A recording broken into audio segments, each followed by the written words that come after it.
Good morning, everyone, and thank you so much for joining us this morning. My name is Kate England, and I am the Director of Green Infrastructure for the City of Boston. I really appreciate you taking the time to join us on our little green infrastructure walking tour of beautiful Central Square here in East Boston. This site is very near and dear to my heart. Countless hours of my time and the time of so many others went into making this project a reality. And it's really wonderful to see how the site has grown over the last 5 years. So without further ado, it is my pleasure and great honor to announce Mayor Michelle Wu. Thanks, Kate. We are so privileged to be able to have you leading these efforts from within our team, and I just want to thank everyone who's been involved in this. I know it took a leap of faith several years ago, and this major reconstruction project that has been able to not only create immediate benefits for the community, but also help us learn about what works and how we keep expanding it has been so valuable in many, many ways.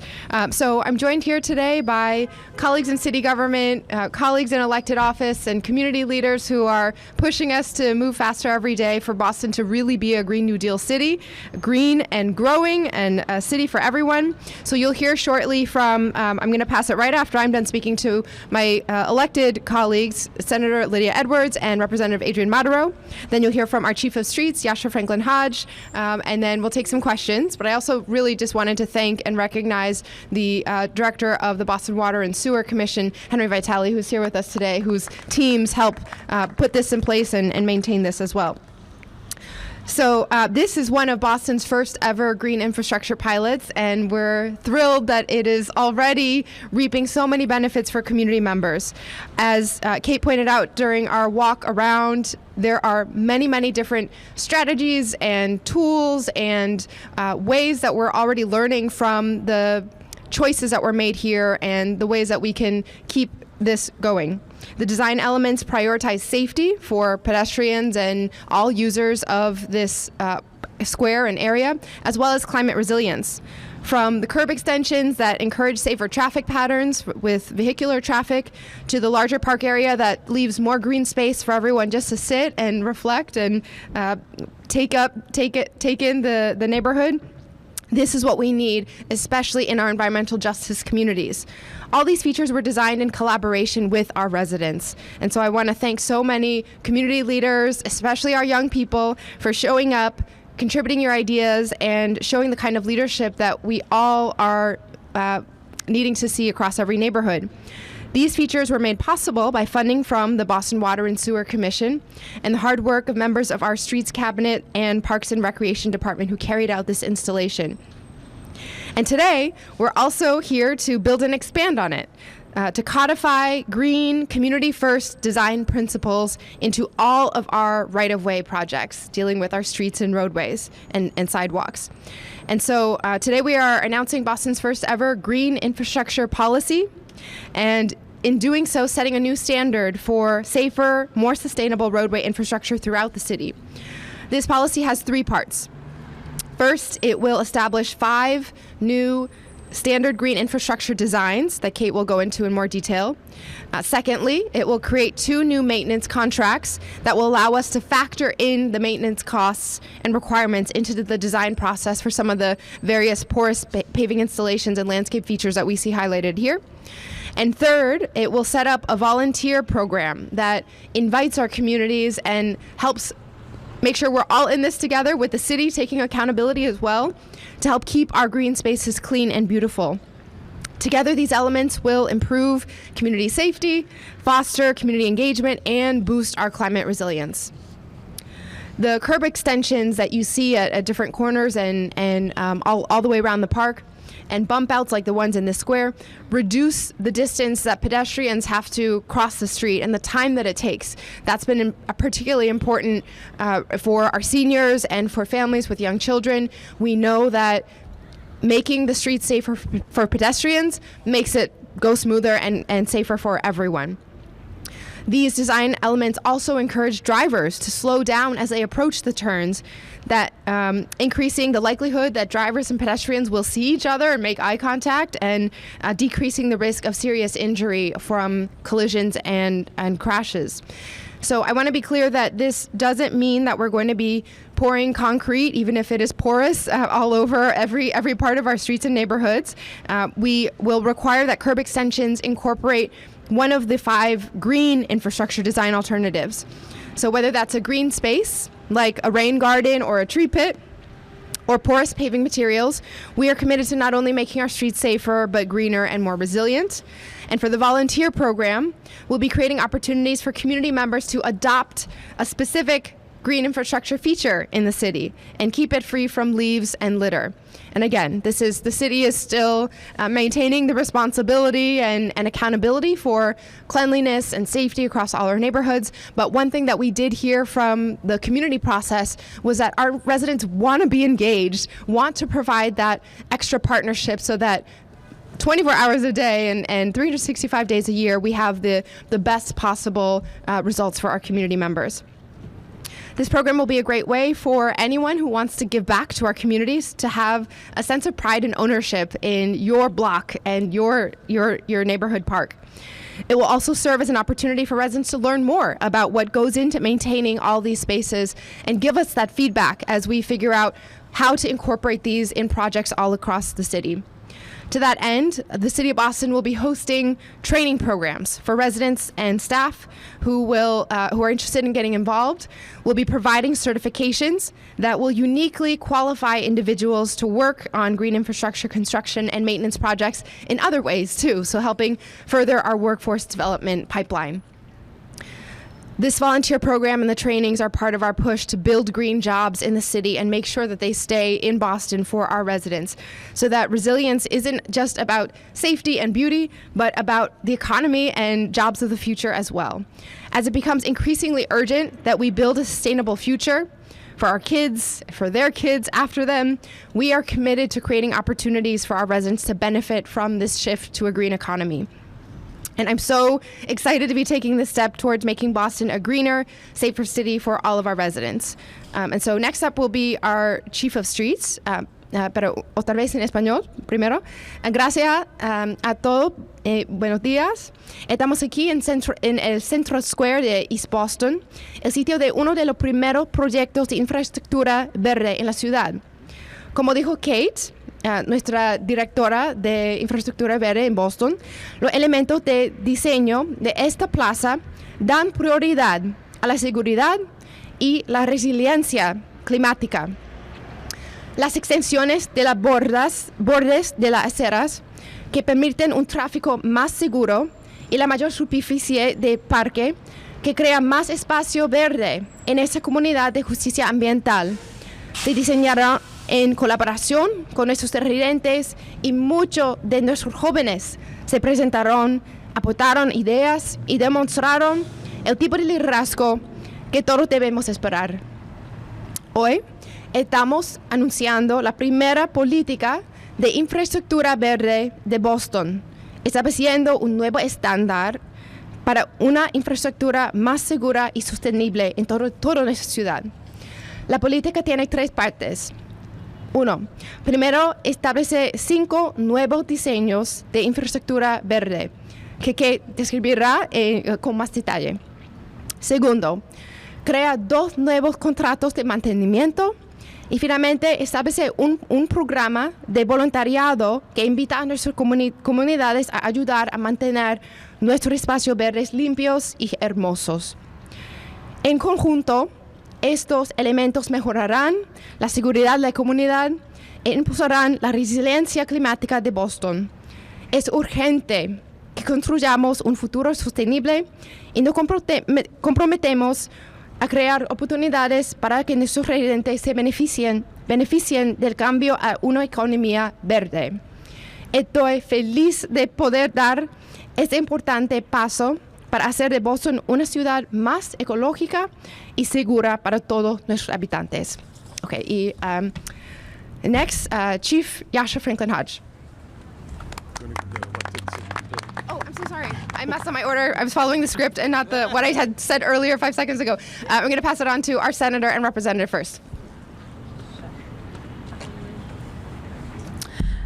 Good morning, everyone, or afternoon. I'm not really sure what time it is anymore, but welcome to East Boston. It's the neighborhood I happen to live in, and I'm honored to represent.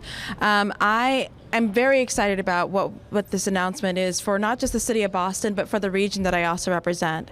You know, when you think of a greener future and a Green New Deal, it needs to have certain components. One of the major components is it needs to be replicable.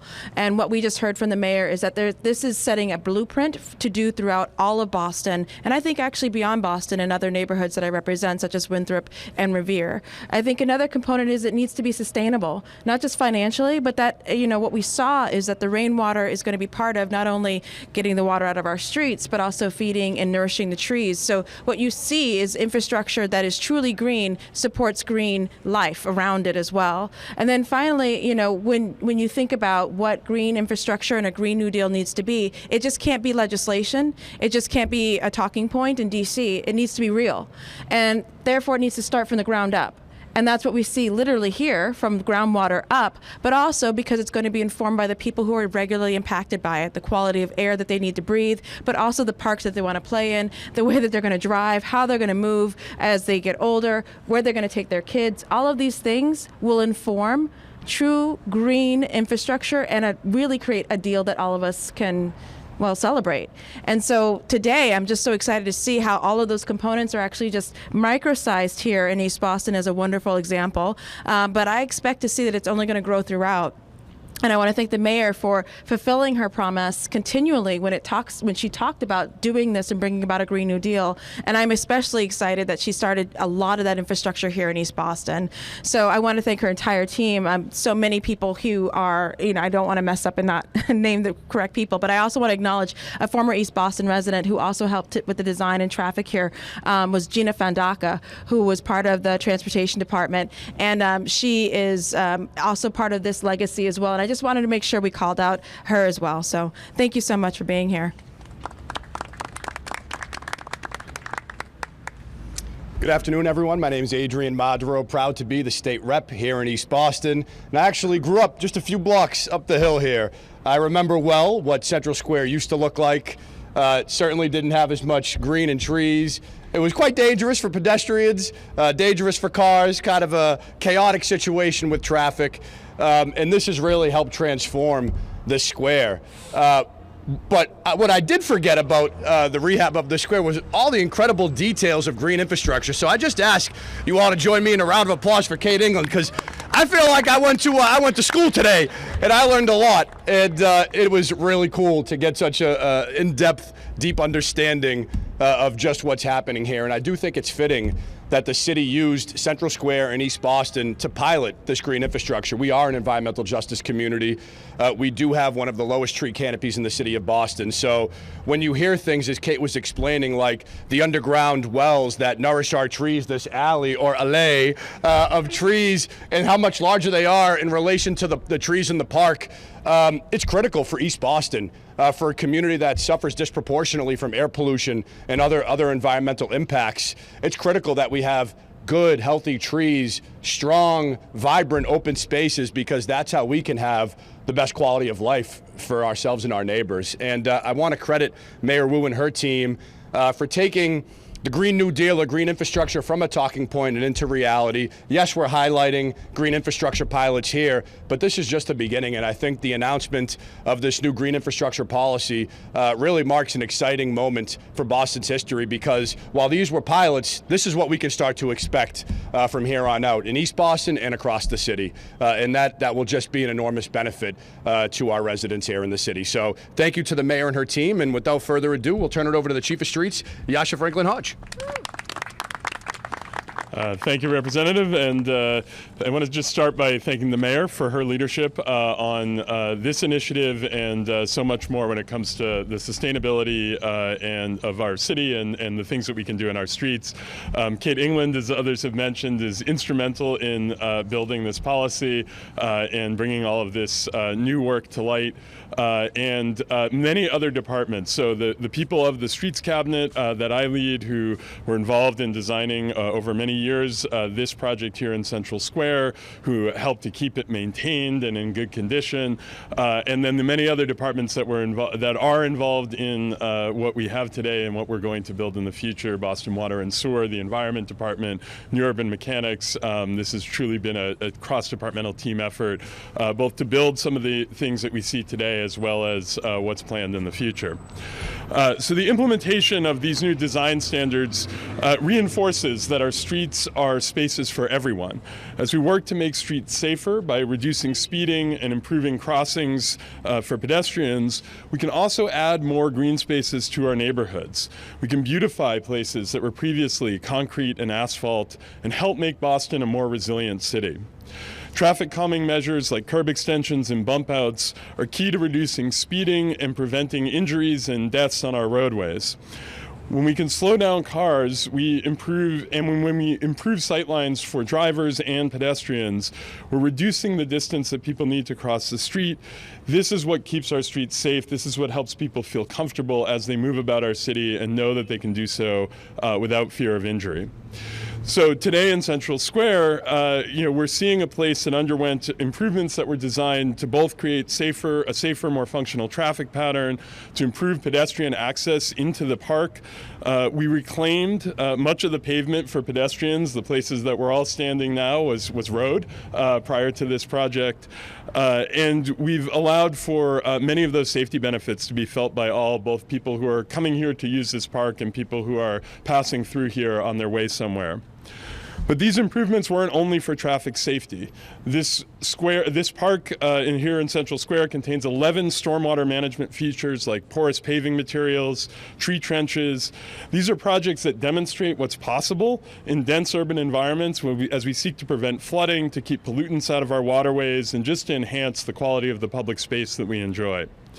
So using the new design standards that we're announcing here today, every future project, big and small, creates an opportunity to implement green infrastructure elements on our city streets. This investment will create spaces that better serve neighborhoods with new trees, vegetated landscapes, stormwater management, and flooding prevention. In the Streets Cabinet, we are committed to improving the quality of life for residents in Boston with safer streets, but we are equally committed to being thoughtful about how we create spaces that not only establish better experiences for pedestrians and cyclists, but also address other pressing needs in our community, like creating shade, like managing stormwater, and addressing and mitigating some of the impacts we are seeing and will continue to see from climate change. Boston has 800 miles of streets and sidewalks. They are our largest public space, and they can do a lot more than just move people from A to B. As we make our streets safer, we will also make them greener, we will make them more comfortable, we will make them more inviting, and we will make them more sustainable. So thank you very much. Very excited for this announcement. And I'm going to turn it over now back to Kate England, our Director of Green Infrastructure, who's going to talk through some of the policy details that we are announcing today. So, Kate. Hello, everyone. Once again, my name is Kate England, and I'm the inaugural Green Infrastructure Director for the City of Boston. My role exists because our mayor believed that it was essential to have people whose primary focus was climate resilience and thinking about how we can make small changes to the everyday activities in our city to make our city more resilient. My experience in this field is that it's easy to feel saddened and to feel that sense of dread when you think about climate resilience and about the impacts of climate and what's coming. And one of the reasons that I love green infrastructure so much is because installing green infrastructure features is a physical, tangible thing that we can do that really makes a difference and makes our cities more resilient. So for those of you who are here today and watching at home, you've probably been hearing the words green infrastructure more and more often over the last few months, or at least I hope you have been. And so you may be wondering, what is green infrastructure? What are green infrastructure features? So fundamentally, green infrastructure features are stormwater management features that mimic nature. They use plants and soil and other materials to help stormwater to just absorb back into the ground. So they also have other benefits, stormwater benefits, like they help to reduce localized flooding and they help to improve water quality. But they have benefits that go beyond stormwater. They also allow us to build green spaces back into our cities. They frequently have trees in them, so they allow us to increase our urban tree canopy and reduce urban heat island effect. They also have a lot of physical and psychological health benefits. They improve air quality because of all the vegetation, and they allow urban dwellers access to green space in densely developed cities. So with all of these benefits in mind, we are so thrilled to be announcing the city's first green infrastructure policy, which will require the implementation or incorporation of green infrastructure into city projects that have curb extensions and bump outs. So you've already heard from everyone before me about the value of curb extensions and how they're used. They are used for slowing down traffic, for shortening pedestrian crossings, and generally increasing safety.